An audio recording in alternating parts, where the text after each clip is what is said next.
Books पढ़ना कितना important होता है ये तो हम सब जानते हैं, लेकिन उन बुक्स को पढ़ने के लिए जो टाइम और जो विल पावर चाहिए वो शायद सबके पास नहीं होता। तो मेरे इस चैनल पे आपको मिलेगा उन्हीं सब अमेजिंग बुक्स का in depth detail knowledge video. तो हेलो गाइस, मेरा नाम है शुभंकर राव। तो चलिए आज कुछ नया सीखते हैं। अब जब हम जानते हैं कि हमारे थॉट्स, हमारी थिंकिंग हमारे लाइफ को कितना अफेक्ट करती है, तो क्यों ना हम इसी थिंकिंग को यूज करें अपनी लाइफ में कुछ ग्रेट अचीव करने के लिए। और लॉ ऑफ अट्रैक्शन को यूज करना ही अपने आप में एक बहुत बड़ा क्रिएटिव प्रोसेस है। लेकिन अगर आप थोड़ा सा डीप में जाके समझेंगे, थोड़ा सा फेथ के साथ समझेंगे, तो आपको पता चलेगा कि इस क्रिएटिव प्रोसेस को यूज करना इतना मुश्किल नहीं है। ये कुछ वैसा ही है जैसा अलादीन का जीने से कुछ मांगना, ये इतना ईजी है। और ऑथर ने तो कहा है कि आप सिर्फ 3 स्टेप में अपनी लाइफ में कुछ भी पा सकते हैं, और वो 3 स्टेप है आस्क, बिलीव एंड रिसीव, जिन्हें हम पूरा डिटेल में पढ़ने वाले हैं। Step 1 ask. सबसे पहले आपको ये तो पता होना चाहिए कि आप लाइफ में चाहते क्या हैं, और ये करने के लिए आप एक पेन और पेपर लीजिए, उस पर वो सब चीजें लिख डालिए जो आप अपनी लाइफ में पाना चाहते हैं। और जब आप ये कर रहे हो तब उसे फ्यूचर टेंस में ना लिख के प्रेजेंट टेंस में लिखें। Step 2 believe. अब जब आपको मालूम है कि आप क्या चाहते हैं, तो आपको ये बिलीव करना होगा कि वो चीज आपके पास ऑलरेडी है। आपको आपके मन में ये विश्वास लाना होगा कि वो चीज आपके पास है, वो भी बिना किसी डाउट के या सेकंड गेस के। क्योंकि जब आप डाउट करने लगते हैं तब आप उस चीज के साथ एक नेगेटिव एनर्जी को जोड़ देते हैं, और नेगेटिव चीजों से, नेगेटिविटी से हमें दूर ही रहना है। और वो चीज कैसे होगी, कब होगी, ये सोचना भी आपका, ये मेरा काम नहीं है। हमें तो बस ये बिलीव करना है कि वो चीज हो रही है। अगर आप देखेंगे तो आज तक अगर किसी ने भी कुछ अचीव किया है, कुछ बड़ा अचीव किया है, तो जब उन्होंने स्टार्ट किया था तब उन्हें भी नहीं मालूम था कि वो ये चीज कैसे करने वाले हैं।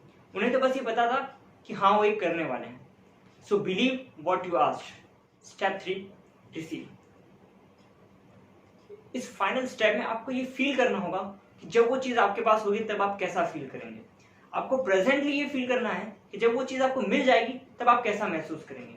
और ये बहुत इंपॉर्टेंट चीज है कि आप गुड फील करें, हैप्पी फील करें, और इस फ्रीक्वेंसी को मेंटेन करते रहें। क्योंकि जब आप एक्टिंग करते हैं उस चीज को पाने की, उस चीज को फील करते हैं, तब आप अपने माइंड को फूल करते हैं, और आपका माइंड ये सच मानने लगता है कि हाँ वो चीज आपके साथ हो रही है। इस बुक में एक बहुत ही ग्रेट स्पीकर है, मेरे फेवरेट, जैक कैनफील्ड। उन्होंने एक बहुत ही अमेजिंग बात बताई थी जो मैं आपके साथ शेयर करने जा रहा हूँ। सोचिए कि एक कार रात को ट्रेवल कर रही है, उसकी जो हेडलाइट है वो सिर्फ 100 से 150 मीटर दूर तक ही दिखा सकती है।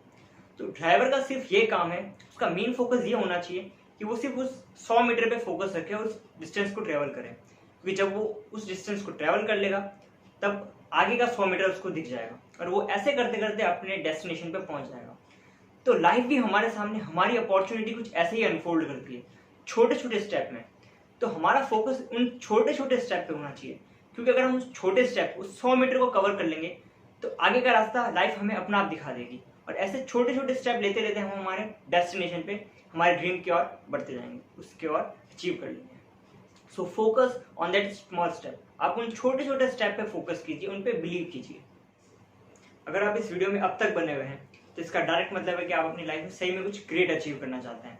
और अब मैं आपको जो बताने जा रहा हूँ वो चीज़ हर एक बड़ी बुक में उसको लिखा गया है।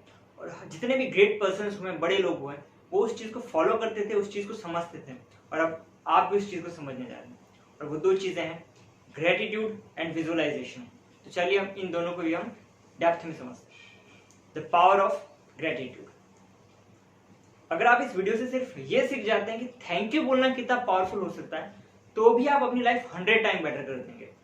क्योंकि कई बार हम फ्यूचर के चक्कर में उन सभी चीज़ों की कदर करना भूल जाते हैं जो हमारे पास प्रेजेंट में है। और ये खुद एक बहुत पावरफुल एक्सरसाइज है कि हम पहले उन चीज़ों की कदर करें, हम पहले उन चीज़ों के लिए थैंकफुल रहें जो हमारे पास प्रेजेंट में है। क्योंकि ये करने से हमारा फोकस उन चीज़ों से हट जाएगा जो शायद अभी हमारे पास नहीं है। मैं खुद जब सुबह उठता हूँ तो सबसे पहले थैंक यू बोलता हूँ एक ब्रांड न्यू डे के लिए। तो आप सब भी जब भी सुबह उठें या फिर दिन में कभी भी उन सभी चीज़ों के लिए थैंक यू बोलें जो आपके पास अभी है और शायद बाद में ना हो। तो थैंक यू एक ब्रांड न्यू डे के लिए, थैंक यू एक हेल्दी लाइफ के लिए, थैंक यू पेरेंट्स के लिए, और थैंक यू उन सभी चीज़ों के लिए जिनकी वजह से आज हम यहाँ हैं। मैं आप सबको भी थैंक यू बोलना चाहूँगा जिन्होंने मुझे इतना प्यार, इतना सपोर्ट दिखाया। So thank you so much. जब आप इस चीज़ को रेगुलरली करने लगेंगे तब आप खुद ये महसूस करेंगे कि आपकी लाइफ कितनी ज़्यादा हैप्पी होती जा रही है। क्योंकि अब आप उन चीज़ों पे फोकस नहीं कर रहे जो आपके पास नहीं है, बल्कि उन चीज़ों के लिए आप थैंक यू बोल रहे हैं जो आपके पास अभी है। और इसी पॉजिटिव एटीट्यूड के कारण आप और पॉजिटिव चीज़ें अपनी लाइफ में अट्रैक्ट करते जाएंगे और कुछ उन गिने चुने 1% हैप्पी लोगों में से आ जाएंगे। So welcome to the happy club. Power of visualization. अगर आप किसी भी इन्वेंशन के बारे में पढ़ेंगे तो आपको पता चलेगा कि उस इन्वेंशन की शुरुआत एक छोटे से थॉट से हुई होगी। इन्वेंटर ने सोचा होगा कि हमारा ये इन्वेंशन कुछ ऐसा होगा। राइट ब्रदर्स ने भी सोचा होगा कि हमारा ये जो प्लेन है उसका शेप कुछ ऐसा होगा, उसकी बॉडी कुछ ऐसी होगी, और फिर वो उस पर काम करते चले गए। अगर आप किसी भी ऐसे इंसान को फॉलो करते हैं जो लॉ ऑफ अट्रैक्शन को समझता है तो आपको उनसे पता चलेगा कि विजुअलाइजेशन कितना पावरफुल टूल है। और पावरफुल इसलिए क्योंकि जब आप विजुअलाइज करते हैं तब आप अपने आप को इमेजिन करते हैं वो काम करते हुए। वो जो पिक्चर्स आपके माइंड में चलती है वो एक फीलिंग जनरेट करती है, जिससे आपका अनकॉन्शियस माइंड उस चीज को सच मानने लगता है, उस चीज पे बिलीव करने लगता है। एक ट्रस्ट, एक कॉन्फिडेंस बिल्ड होता है, क्योंकि अब आप उसके साथ एक हैप्पी इमोशन को जोड़ रहे हैं। क्योंकि जब भी आप उस चीज को सोचते हैं तब आप खुश फील करते हैं, आप अच्छा फील करते हैं।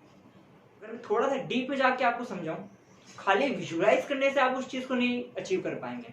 आपको 3 चीजें एक साथ करनी पड़ेगी। सबसे पहले आपको उस चीज की इमेजेस, उस चीज की पिक्चर्स आपके माइंड में लानी पड़ेगी कि वो कैसा दिखता है, वो कैसा है। सेकेंडली आपको उसमें कुछ ऑडियो ऐड करना पड़ेगा। अगर आप किसी इंसान के बारे में सोच रहे हैं तो आपको उनसे बात करनी पड़ेगी। आपको ये सोचना पड़ेगा कि आप उनसे बात कर रहे हैं। अगर आप किसी जगह के बारे में सोच रहे हैं तो आपको ये विजुअलाइज करना पड़ेगा कि उसके आसपास कैसी आवाज चल रही है। और तीसरा और सबसे इंपॉर्टेंट, आपको फील करना पड़ेगा उस चीज को। आपको ये फील करना पड़ेगा कि वो चीज आपके पास है। फॉर एग्जाम्पल, आपको एक कार लेनी है तो आप आंखें बंद कीजिए और ये इमेजिन कीजिए कि आप शोरूम में बैठे हैं, आप नहा धो के तैयार हो। फॉर एग्जाम्पल, आपको एक कार लेनी है, आप शोरूम में बैठे हैं, शोरूम का मैनेजर आपके पास आता है और आपको कार की चाबी देता है। आप उस कार की चाबी को फील कीजिए। आप कार के पास जाते हैं, अपने हाथ से उसका डोर खोलते हैं, आप अंदर बैठते हैं। आप फील कीजिए उस स्टीयरिंग व्हील को, आप फील कीजिए उस गियर बॉक्स को, आप फील कीजिए उस लेदर की सीट को। आप हॉर्न बजा के देखिए कि वो सही से बज रहा है कि नहीं बज रहा। आप फील कीजिए आप गाड़ी को रोड पे चला रहे हैं, आसपास बहुत ज़्यादा ट्रैफिक है तो आप हॉर्न बजा रहे हैं। आप फील कीजिए उस गाड़ी की इंजन की आवाज़ को। और जब आप इस तरीके से इमेजिन करते हैं, आप इस तरीके से विजुअलाइज करते हैं, तब आप अपने माइंड को वो पिक्चर, वो ऑडियो, वो फील, ये तीनों चीज़ें दे रहे हैं, जिससे आपका माइंड उस चीज़ को सच मानने लगता है और उस चीज़ को लेके जितनी भी अपॉर्चुनिटीज आसपास होती है उन चीज़ों को ढूंढने लगता है, उन अपॉर्चुनिटीज को ढूंढने लगता है और चीज़ें अपना आप सही होती चलती है। अगर हम इस पूरे पार्ट की समरी देखें तो सबसे पहले आपको ये पता करना होगा कि आपको चाहिए क्या। फिर आपको बिलीव करना होगा कि वो चीज़ आपके पास ही है, वो भी बिना किसी डाउट के, पूरे फेथ के साथ। और हर रोज कुछ मिनट निकाल के आपको ये विजुअलाइज करना होगा कि वो चीज़ आपको मिल रही है। आपको उस चीज़ को फील करना पड़ेगा। और फिर जब आप अपनी आंखें खोलें तो सबसे पहले थैंक यू बोले उन सभी चीज़ों के लिए जो आपके पास अभी है।